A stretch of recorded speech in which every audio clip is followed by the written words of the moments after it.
네, 전국적으로 이 IB 교육을 도입하려는 시도가 이어지고 있습니다.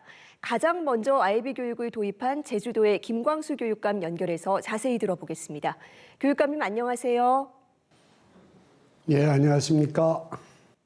네, 제주는 지난 2019년 대구와 함께 전국에서 가장 먼저 이 국제 바칼로레아 교육을 도입했죠. 중학교까지 지원을 늘린다는 계획인데 앞으로 이 IB 교육을 어떻게 운영하실 예정입니까? 예, 일단 자율학교로 운영을 하고 있습니다. 예, 초등학교, 중학교는 우리 교과서를 가지고 이제 지도 방법, 뭐 토론식 수업이라든지 아니면 이제 아이들과 함께 어떤 체험 놀이 중심 학습. 그래서 제가 반대하지는 않고 있고요. 고등학교는 좀 상황이 좀 다릅니다. 고등학교는 지금 표선 고등학교 학교 전체를 IB 프로그램을 운영하게 돼 있어서 잘 아시겠지만 그 IB 월드스쿨 DP 점수 결과가 우리 대학 입시에 반영이 안 되지 않습니까? 그래서 제가 좀 망설이고 있는 입장입니다. 확장을. 네, 이 말씀하신 표선고등학교죠. 이 IB 고교 과정을 이수한 학생들이 첫 대입을 앞두고 있습니다. 그런데 지금 상황에선 IB 교육에서 받은 점수를 곧바로 대입에 활용하기 어려운데 이 개선할 방법이 혹시 있을까요? 교육감 권한 바뀌어서요. 대한민국의 이제 대학 입시가 바뀌어야 되는 거죠.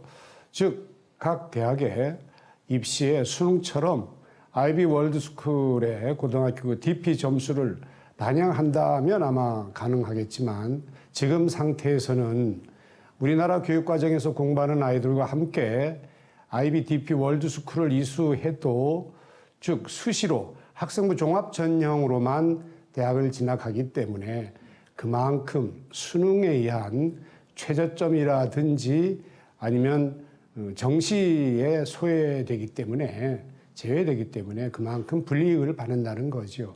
그게 제가 확장 못하는 가장 큰 걸림돌이라고 할 수가 있겠습니다. 네, 다양한 교육을 입시에 반영할 수 있는 개선 방안 기대해 보겠습니다. 놀이학교와 디지털 학교 같이 다양한 형태의 제주형 자율학교도 운영하고 계시는데요.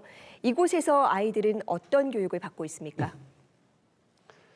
예, 알고 계실지 모르겠습니다만 제주도에는 제주특별법이 있습니다. 이 특별법에 교육학에 관한 특례 조항이 있습니다. 즉 교육과정을 적용하는데 특별법에 의해서 그 좀 융통성이 좀 많다는 뜻이지요.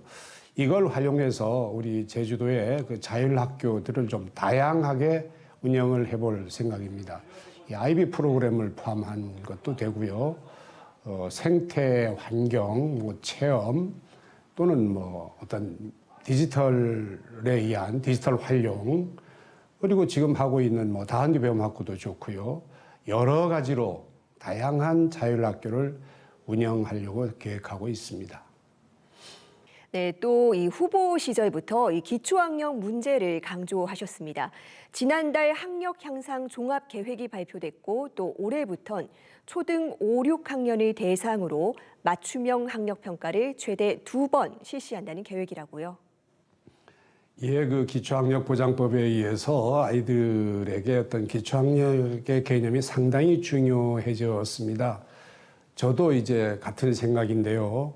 비록 지금은 공부를 안 하고 있는 학생이 뭐 졸업을 해서 일정 기간 지난 다음에 어떤 공부를 하고 싶었을 때 이 기초학력이 어느 정도 되어 있는 학생들은 쉽게 접근이 가능하지만 안 그런 학생들은 좀 어려워할 게 뻔해서 특히 지금 그 코로나 팬데믹을 겪으면서 학력 격차도 심해지고 우리 아이들의 기초학력이 어느 정도인지 확인 못한 부분도 있고 해서 우리 선생님들과 교장 선생님들과 힘을 합쳐가지고 그 부분을 좀 적극적으로 대처하려고 준비를 하고 있습니다.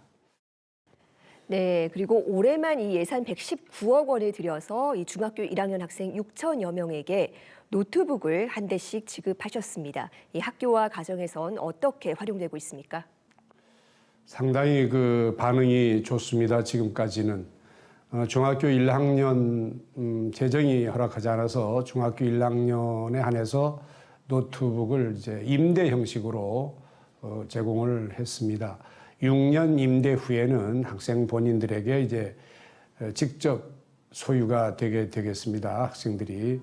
그 사이에 우리는 이 말로만 하고 있는 어떤 미래 교육에 대한 특히 디지털이라든지 AI, 빅데이터에 대한 이 디지털 기기로서의 노트북의 역할과 뭐 교과서 역할, 그리고 노트 역할, 뭐 앨범, 뭐 이거 심지어는 이걸 가지고 아이들이 어떤 프로그램을 한다든지 국제 외국 아이들과 함께 어떤 소통을 한다든지 아니면 수업 시간에 이거를 활용한다든지 하는 우리가 상상하지 못하는 중학교 1학년 교실의 대전환이 예상되고 있습니다. 이거에 따라서 아이들이 어떤 디지털에 관한 어떤 도덕적인 측면과 놀이라든지 아니면 동영상 등등에 관한 어떤 예의 문제, 댓글에 대한 문제 등도 고민을 하고 있고요. 또 우리 선생님들이 수업 시간에 이걸 활용하기 때문에 수업 방법에서도 대전환을 가져와야 되지 않을까 하는 생각을 하고 있습니다. 네, 미래 교육을 위한 또 하나의 과제, 이 학급당 학생 수 문제 얘기해 보겠습니다. 이 지난해엔 초등 과밀학급이 전국에서 최고 수준이었는데 올해 2월 기준으로는 8.4%로 급감했습니다.